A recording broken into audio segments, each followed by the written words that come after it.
халығына қоғамдық бірлестік одағын құруға бір шешім қабылдады. Оның үшін ертең Құдай бұйырса алғашқы құрылтай өтпек. Осыған байланысты баспасөз мәслихатын арнайы ұйымдастырып отырмыз. Біз бір жарым жылдың ішінде бірталай әкімшілікке қатысқан осы бірнеше корпорациялар құрып алған олар.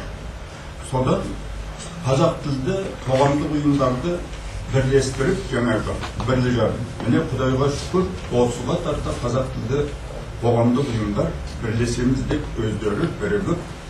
Біздің шаруамыз мұнда ең бірінші үлкен мәселе. Мен сіздерге айтайын, мынау әлгі 5 редактормен президентіміз сөйлескен уақытта мынандай бір тамаша ұран айтады. Ұлттың ұлы мұраты жолында ұйысайық дейді. Осы ұранды біз жан тәнімізбен қолдаймыз.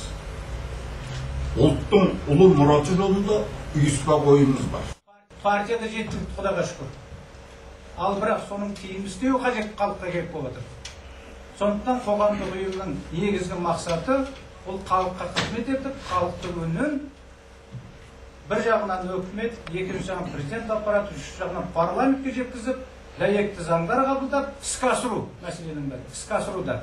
Міне осыған егер ертең бұл құрылатын қоғамдық ұйым өзінің дәйекті жақсылап салмағы мықты болып, бөлінбей жарынбай, былай айтқанда, сөйтіп жаңа бірігіп жұмыс жасайтын болса, мүмкін іс алға шабады деп ойлаймыз. Санасы бар адам, жүрегінде мынау оты бар адамдар өзі қоғамдық ұйым құрып, мынандай өздері идеологияны көтереміз, халықтың санасын көтереміз, деп жан-жақтан жүгіріп жүр өз қаражатына өзі.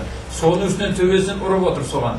Соған әзір көп осындай жігіттер жиналып, осындай қоғамдық ұйым құрайық, оларға қарсы тұрайық. Мына жерде бұл саяси емес.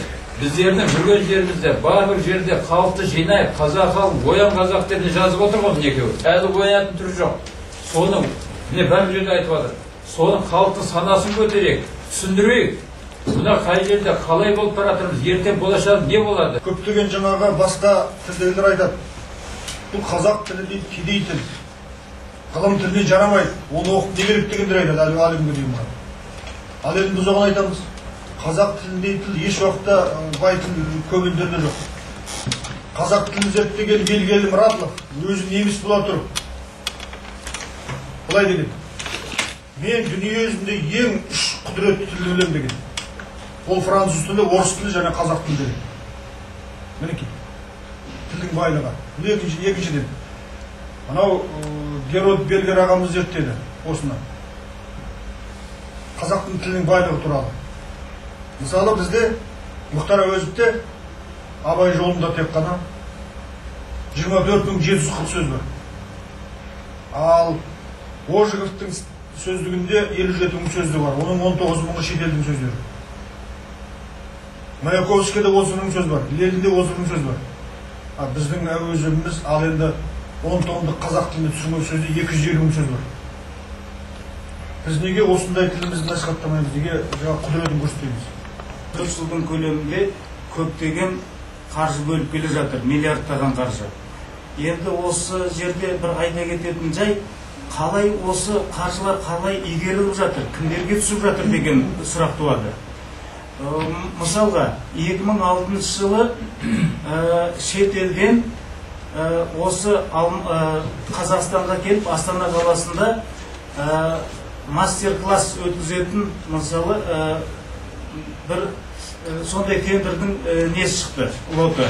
Сол шетелден келіп, пианино, орган, сондай музыкалардың мастер-классын өткізуге 188 миллион теңге бөлінген.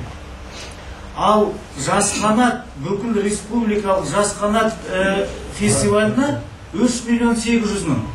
Салыстырып көріңіздерші. Бүкіл республикадан қаншама жас талантты жинайды, 20-30. Содан кейін оларға бөлінетін ақшасы бар жоғы 3 миллион 800 мың. Алына мастер-классқа 188 миллион. Астана қаласында былтырда, алдыңғы жылыда өтті, Опералия деген фестиваль өтті. Опералия фестиваліне 140 миллион теңге бөлінеді. Неге солай? Неге осындай айырмашылық? неге біздің ұлттық құндылықтарымызды дәріптейтін осындай фестивальдарға енді қалдығы ғана жетеді деген сұрақ.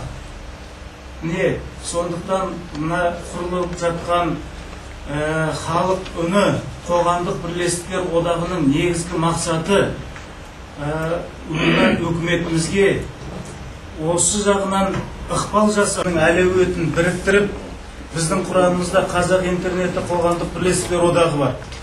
Қоғамдық бірлестігі. Міне қазір сіздер көріп отырсыздар.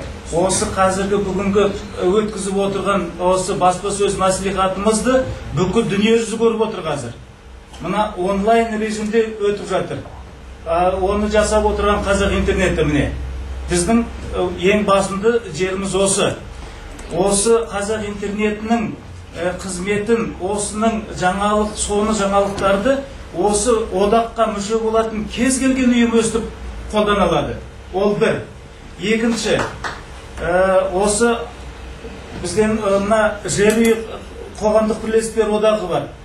Талай кітаптарды шығарып жатыр. Талай осындай кітаптарды таратады. Осы жағынан міне ол ғылыми не жағынан әртүрлі осы одақтың ғалымдар одағының президенті отырғасында Оразалы Сәбден ағамыз ғылыми негіз жасап, біздің жеке-жеке болып өткізе алмай жүрген, жеке-жеке болып даусымыз жетпей жатқан дүниенің бәрін осы одақ жұмыла отырып, даусы зорайып тұрып, кез келген жерге өз үнін жеткізе алады.